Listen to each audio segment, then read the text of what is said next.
The town of Surfside has been going through its archives and releasing all of the documents they can find relating to this tragic condo collapse, a few each day.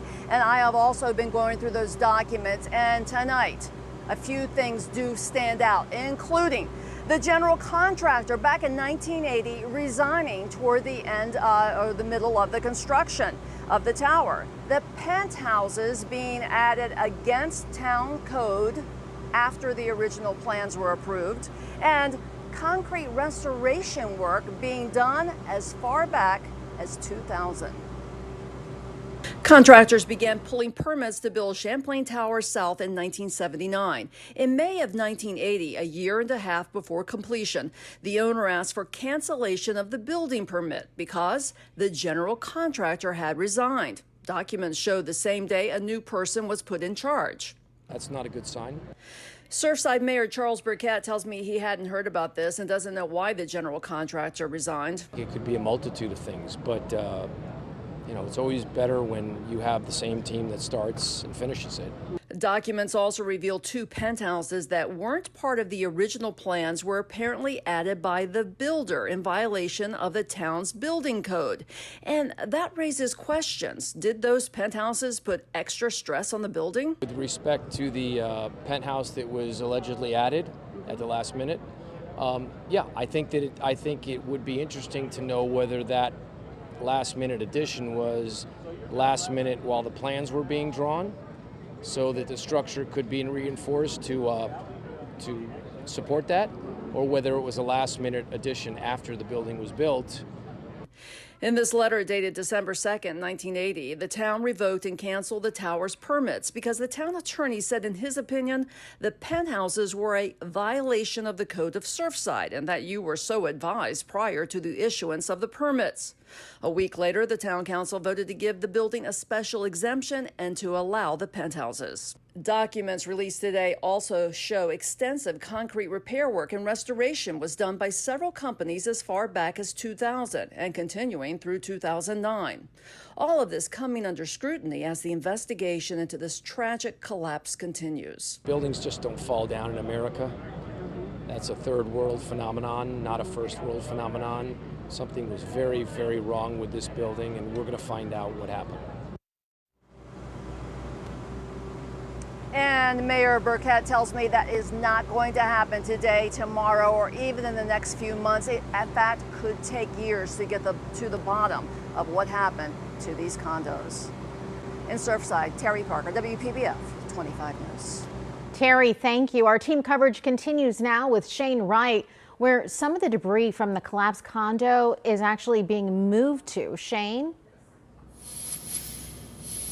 Yeah, Felicia, I actually have a friend who lives just blocks down from the Champlain Towers, and she tells me for the last couple of days she's seen dump trucks filled with debris just pass by her condo one by one, filled with that debris, concrete, rebar, and things like that. And actually a helicopter video shows an excavator sitting on top of a huge pile of rubble near the intersection of I-95 and Florida's Turnpike in northwest Miami-Dade. That's where all that debris is going right now. All day long, dump trucks in groups of 4, followed by a police escort, brought debris to a grassy field near the Golden Glades.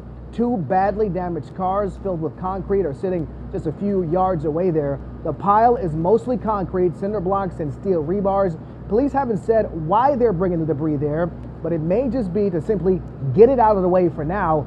Sadly, there's clothes and other personal belongings from residents of the condo there as well. Magali Ramsey, whose mother was in the building and is still missing, says it's getting harder and harder to cope.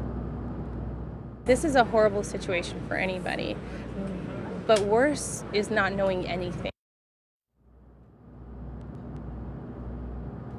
And she's echoing what many of the family members are saying as we enter yet another day of waiting to find out if anyone can be still found alive. And just within the last half hour, Miami-Dade police just sent out a tweet asking anyone who has video, pictures, or they may have seen the building collapse to contact them immediately. And we're now less than half an hour from the next update from officials on this collapsed building. We're live tonight in Surfside. Shane Wright, WPBF 25 News. Shane, thank you. As the world watches the search and rescue efforts in Surfside, many people are comparing the images they see to what we saw after the 9/11 attack on the World Trade Center. Well, the circumstances are different. The desperate search for survivors is similar, and that triggers some tough memories for some of the first responders who were in New York on that day and on the grim days that followed. Anna Espinosa continues our team coverage now. She spoke today with a police officer who was there on 9/11 and now lives on the Treasure Coast. Anna? The retired New York police officer I spoke with tells me he's not only worried about the health of the first responders working at the Surfside condo collapse, but also those with PTSD who responded to 9/11. It's going to leave a scar with you for the rest of your life. I know my experience during 9/11 certainly has. Nick Voglio worked search, rescue, and recovery at Ground Zero and says he can't help but be reminded of what he witnessed when he watches the videos of crews continuing to search for victims of the Surfside collapse. When you see the debris and the rubble there, you kind of reflect back on 9/11 and when we saw the debris and rubble and family members on street corners with signs and posters and just the tears and the heartache. He says it doesn't surprise him if 9/11 first responders get PTSD watching the images of first responders at Surfside going through the rubble with buckets because it was what he had to do following 9/11. There were people on the bucket brigade digging out the rubble, digging through the rubble to look for bodies or body parts, bucket by bucket. Voglio says no one can prepare a first responder for this type of tragedy, but he has advice for those working tirelessly through their 12-hour shifts like he did 20 years ago. Brace yourself for what you may recover. Voglio says it is also critical that those working in the disaster area wear their respiratory masks. Because you're dealing with broken glass that gets in your lungs, concrete dust when you're moving the material. We never had the luxury of having respiratory masks, and hence a lot of guys have lung issues and develop cancer, including myself. 18 years later, in 2019, I was diagnosed with cancer, but thankfully it was caught early. The 9/11 first responder also recommends that those working at Surfside and those who responded to 9/11 and may have PTSD to seek mental health resources. Reporting live in Martin County, Anna Espinosa, WPBF 25 News. Anna, thank you. Tomorrow, President Joe Biden and the First Lady will travel to Surfside. They are expected to meet with the families who have lost their loved ones and first responders. The president last week ordered federal disaster assistance to help in the rescue effort.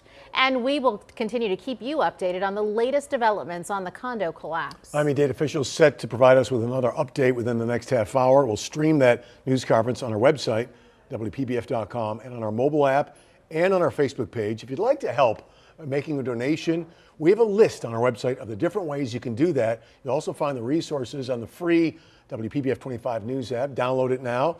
All you have to do is pull out your phone and point the phone camera at the QR code that you see right there on your screen.